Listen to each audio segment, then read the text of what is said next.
জোর করে আমার জমি বালু ফেলাইছে, বালু ফালানোর পরে 15 বছর পরে আবার আমার বালু উঠাই নিয়ে গেছে। আমি আগে ধান করতাম, 30 মণ ধান হইতো আমার জমিতে, আমি ছেলে মেয়ে নিয়ে খাইতাম। চারিদিক দিয়ে মনে করেন শাকসবজি, মিষ্টি কুমড়া, লাউ গাছ লাগাইতাম, লতা পাতা খাইতাম। মানে এটা তো আমার বঞ্চিত করছে।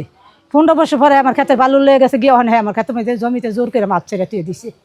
আমি জানি না না আমার 30 আমার কইছে 30,000 করে বছরে টাকা দিব, 30 মণ ধানের দাম। হ্যাঁ আমার 1 পয়সাও দেয় না। এরপর আসেনের সাথে যোগাযোগ করে কি পরে আসি না, যোগাযোগ করবো কি, ওই কথা দেয়, কথা দিয়ে ফোন ধরে না, ফোন করলে আর ধরে না, গেলে দেখা করে না, এই অভ্যাস। এই পাশে আবার এর সামনে আমার দোকান আসিন, এই দোকান ভাঙ্গে দিয়া ওই যে কইরা দিছি না, পরে এই যে এটা আমার হেডে বদলি দিয়ে এটা কইরা দিছে। তা আমার তো 50 লাখ টাকার জমি গেছে, এই সামনে আমার ছেলের দোকান আছে বারিন্দা বরিন্দা, তো সব ভাঙ্গে দিছে আইয়া। এই যে আমগো এই যে বাড়ির ওই পাশে যে আমার বাউন্ডারি, এই বাউন্ডারি হেরা রাত্রে আইসা জোর কইরা ভাঙ্গে দিছে। ওই সময় রাত মনে হয় 1:30-2টা বাজে। সব মশার বিরুদ্ধে সুরক্ষা দিতে এলো বসুন্ধরা এক্সট্রিম অ্যারোসল, মশার বিরুদ্ধে এক্সট্রিম সুরক্ষা। আমরা ঘুমাই রয়েছি, আমার এত বড় বাউন্ডারি আসছিল, হেরা জোর জুলুম করে ভাঙ্গা। তখন আমি যখন জাগনা পাইছি, আমরা 2 জন স্বামী স্ত্রী, আমার বাসায় আর আমার কোনো লোক নাই। তখন কি করছে হেরা, যখন নাকি এলাকার লোক ডাক দিছি, তখন দৌড়ে গেছে গা।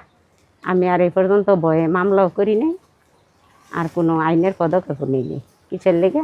জমি তো আমার আছে, মানে যদি জোর জুলুম হেরা করে হেগুলো পারমু।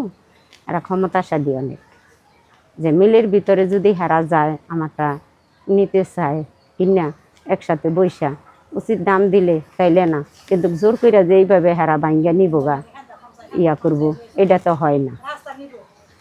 আমার জমি আছে কিন্তু আমার তো ওইভাবে ক্ষমতা নাই। হ্যাগো তো আইন প্রশাসন, হ্যাগো এলাকার বড় বড় প্রভাবশালী লোক, হ্যাগো বড় বড় মন্ত্রী মিনিস্টার, হ্যাগো আমরা তো নিরহ মানুষ, আমরা তো আর এগুলান সম্ভব না।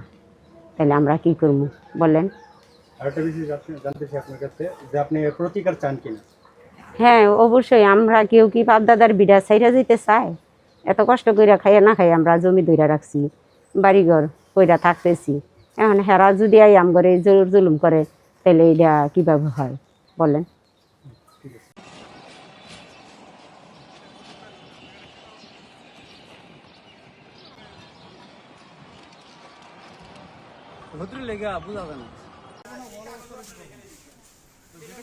আমরা আপনার অভিযোগটা এখানে লিখে দিয়ে